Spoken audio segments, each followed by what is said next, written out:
Banjir bandang di India telan korban jiwa.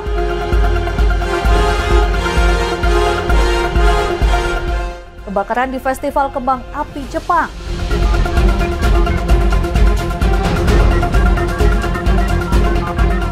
Negara terkecil di dunia terdiri 1.200 pulau.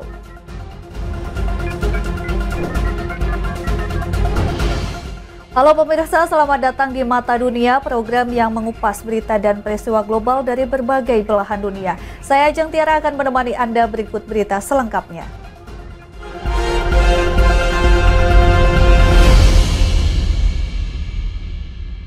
Informasi yang pertama, pemirsa, banjir bandang melanda desa Darali di negara bagian Uttarakhand, India Utara, menewaskan sedikitnya 4 orang dan menyebabkan lebih dari 100 orang hilang.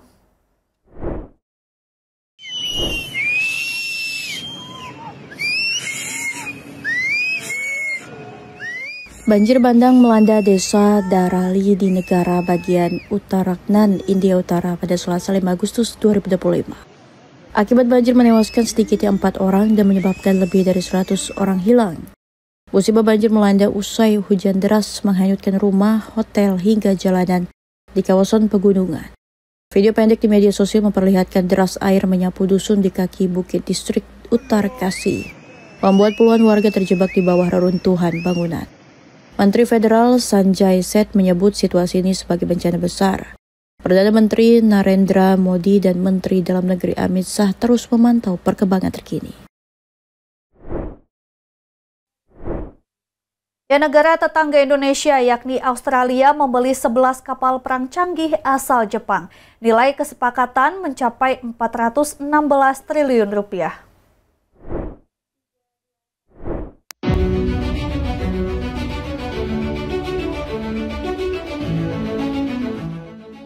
Australia membeli 11 kapal perang asal Jepang. Menteri Pertahanan Australia Richard Marles menegaskan, pembelian kapal perang tersebut merupakan bagian dari kerjasama pertahanan terbesar antara kedua negara.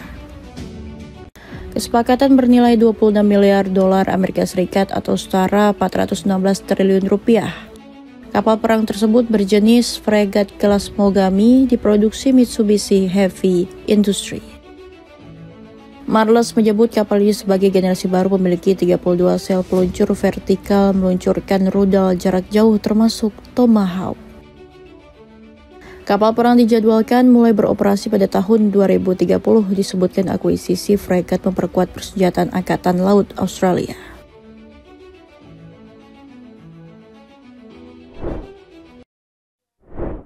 Pemirsa, kebakaran hebat menghanguskan 4.000 hektar lahan di Prancis bagian selatan. Imbasnya, kebakaran menghancurkan rumah dan menyebabkan 2 orang terluka.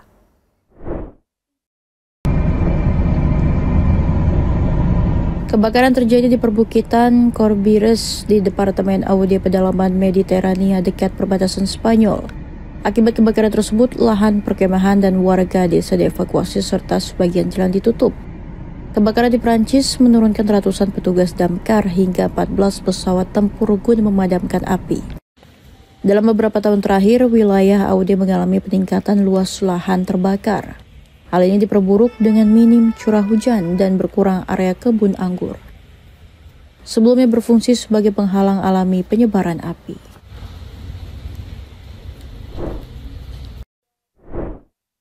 Sementara itu, Festival Kembang Api di Yokohama, Jepang berujung kebakaran. 2 kapal tongkang terbakar, 5 pekerja melompat ke laut menyelamatkan diri. Seorang pekerja alami luka-luka.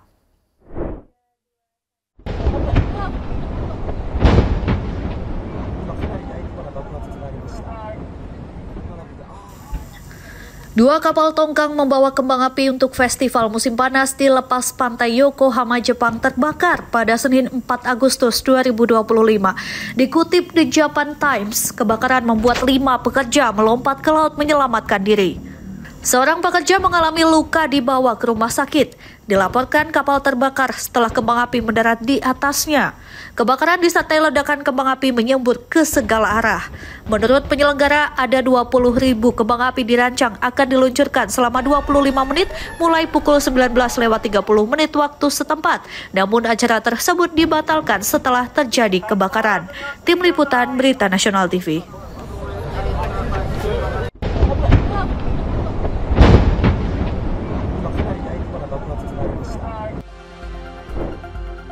Informasi berita lainnya akan kami sajikan usai jeda berikut ini. Tetap saksikan Mata Dunia.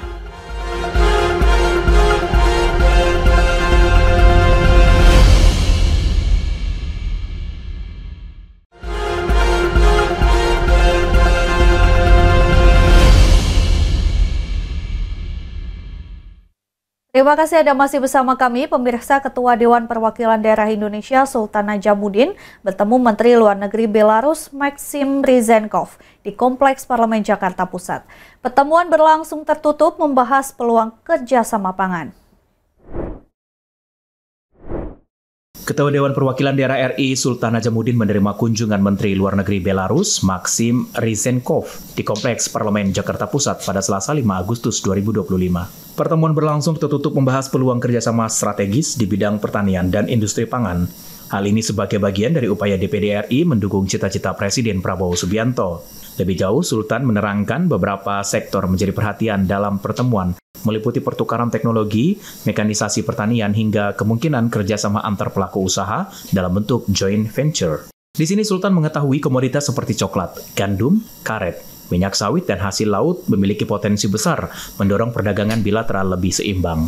Nah, tentu posisi kita sama, bagaimana kita mendukung agar kerjasama yang sudah sangat baik ini ditingkatkan terus. Gitu. Karena kita butuh, pertaniannya mereka sangat maju juga, terus mereka juga melihat potensi kita juga sangat. Menteri Luar Negeri Belarus Maksim Ryzhenkov mengaku siap mendorong kerjasama di sektor pertanian dengan Indonesia. Belarus berharap volume perdagangan dengan Indonesia terus ditingkatkan. Hadi Chandra, Berita Nasional TV. Beralih ke kabar lain, pemirsa, Sinteyong mengundurkan diri dari jabatan Wakil Presiden Asosiasi Sepak Bola Korea. STY fokus menangani klub barunya Ulsan HD.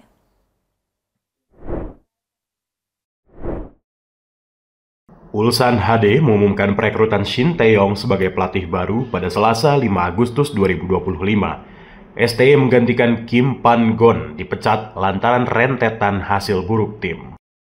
Ulsan HD menjadi tim teranyar dilatih STY usai dipecat PSSI dari jabatan pelatih Timnas Indonesia pada awal tahun 2025.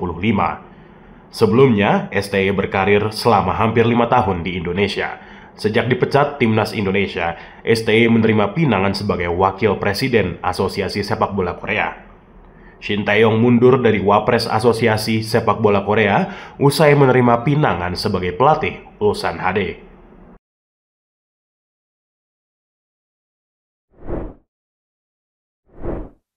Ya, Kepulauan Marshall, negara kecil di Samudra Pasifik, memiliki lebih dari 1.200 pulau. Wilayah daratannya lebih kecil dari Singapura.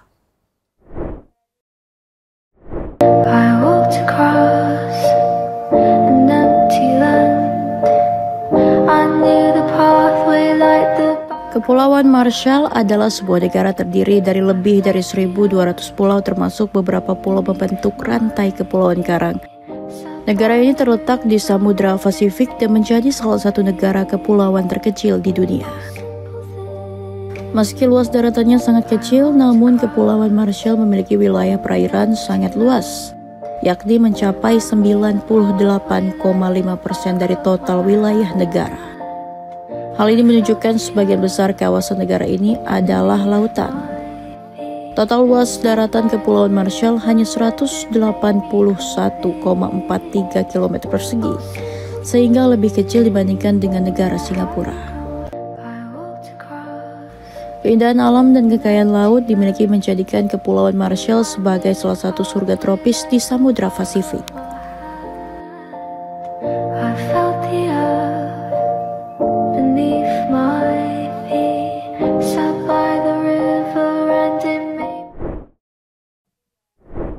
Ya, Ya pemirsa, Singapura termasuk salah satu negara ramai dikunjungi wisatawan lantaran menyajikan banyak destinasi indah dan menarik. Berikut tempat wisata yang bisa Anda kunjungi bersama keluarga saat pelesiran di Singapura.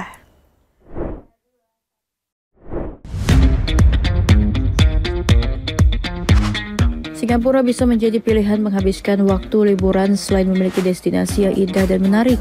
Negara ini bisa dipilih karena jaraknya dekat dengan Indonesia. Bagi WNI bebas visa berkunjung ke Singapura, Singapore Tourism Board merekomendasikan 5 destinasi wisata menjadi pilihan bagi warga asing. Tempat ini dipilih karena menawarkan pengalaman unik dan menarik bagi pengunjung. Destinasi direkomendasikan adalah Sentosa, Mandai Wildlife Reserve,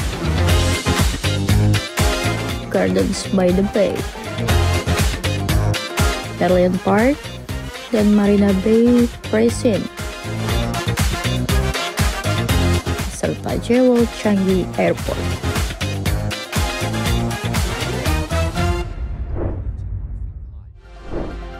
Informasi berita lainnya akan kami sajikan usai jeda berikut ini. Tetaplah bersama kami di Mata Dunia.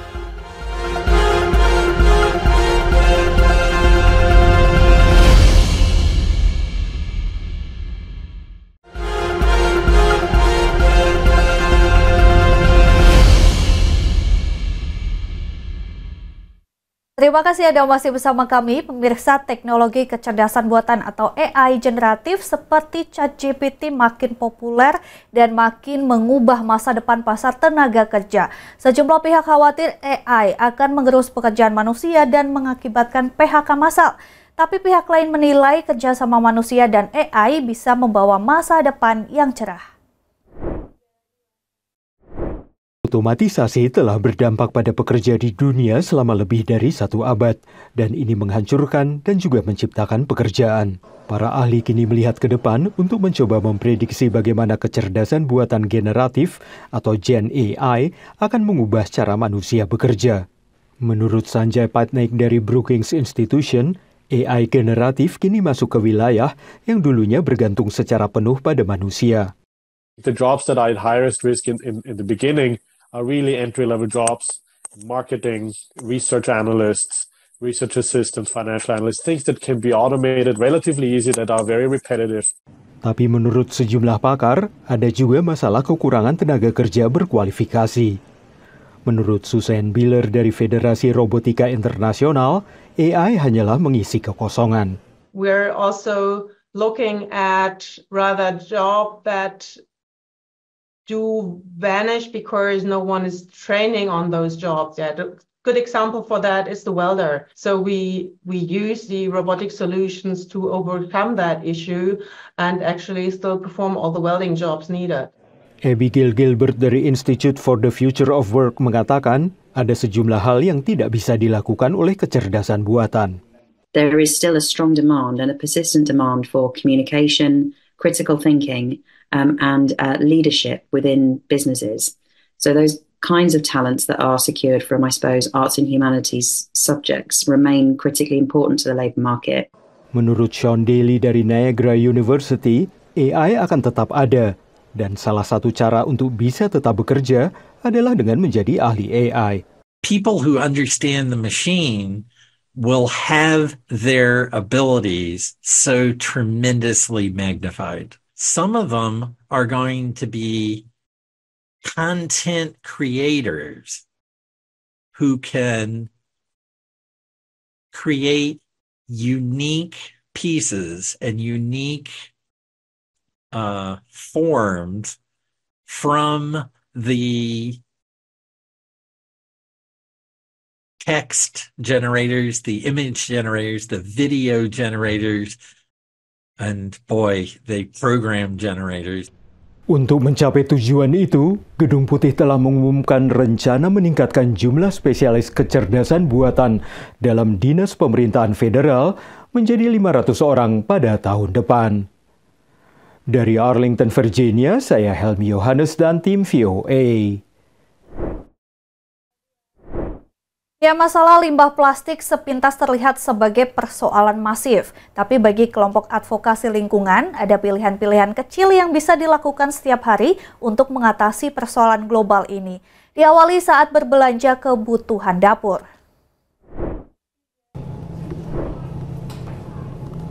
Memenuhi kebutuhan dapur di supermarket dan ikut menjaga kelestarian lingkungan hidup menjadi tantangan tersendiri di era modern. A trip to any American supermarket is a little bit of a plastics disaster, but there are steps we can take as individuals to reduce plastic. It takes a little bit of thought, and it's hard. And don't be hard on yourself. You are going to purchase some plastic when you go shopping. Judith Eng adalah mantan regulator dari Badan Perlindungan Lingkungan AS atau EPA yang kini memimpin organisasi advokasi lingkungan Beyond Plastics. Menurutnya konsumen bisa mengurangi dampak lingkungan belanja sehari-hari dengan membuat pilihan-pilihan kecil tapi penting. We eat a lot of peanut butter in our house, and so I look for glass jars rather than plastic jars. We bought some oranges that I put in my reusable bag, my produce bag. When I purchase fish, I ask them not to put it in a plastic bag, but just wrap it regularly in paper. It's really convenient to have those little pre-cut carrots, but I like to buy carrots with no packaging, and you just wash them and cut them up yourself, and they actually taste much fresher and are cheaper. Menurut pantauan PBB, setiap tahunnya manusia di seluruh dunia menghasilkan sekitar 400 juta ton limbah plastik. Limbah ini begitu tak mudah terurai seperti halnya bahan organik sehingga menjadi polutan di laut maupun daratan. Begitu pecah menjadi partikel-partikel kecil yang dikenal sebagai microplastics atau plastik mikro, bahan ini sangat mudah terhirup atau terkonsumsi manusia. All of us, they estimate, are consuming about a credit card of plastic a week, and they have detected plastics, microplastics in everybody's lungs, blood, placentas, and every corner of the earth. And so we're all becoming more plastic, even if we don't know what that means. Daur ulang dan penggunaan bahan alternatif lebih ramah lingkungan bisa mengurangi dampak negatif limbah plastik. In a generation, we became quickly used to plastics, and I think in another generation, we could decide that's not actually worthwhile. Or we at least become more discriminating in how we use them. And so that we'll think about when do we really still rely on them, and they're very important, and we can't think of an easy substitute. Pembatasan plastik terutama untuk tas belanjaan digulirkan dunia usaha dan Pemda di Amerika sejak awal tahun 2000-an.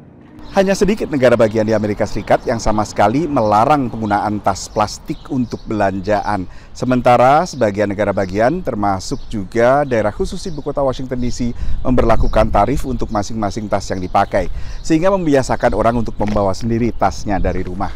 Dari Washington DC, saya Nova Purwadi dan tim VOA. Demikian Mata Dunia kali ini, terus saksikan Berita Nasional TV. Saya Ajeng Tira beserta kru yang bertugas pamit undur diri. Terima kasih dan sampai jumpa.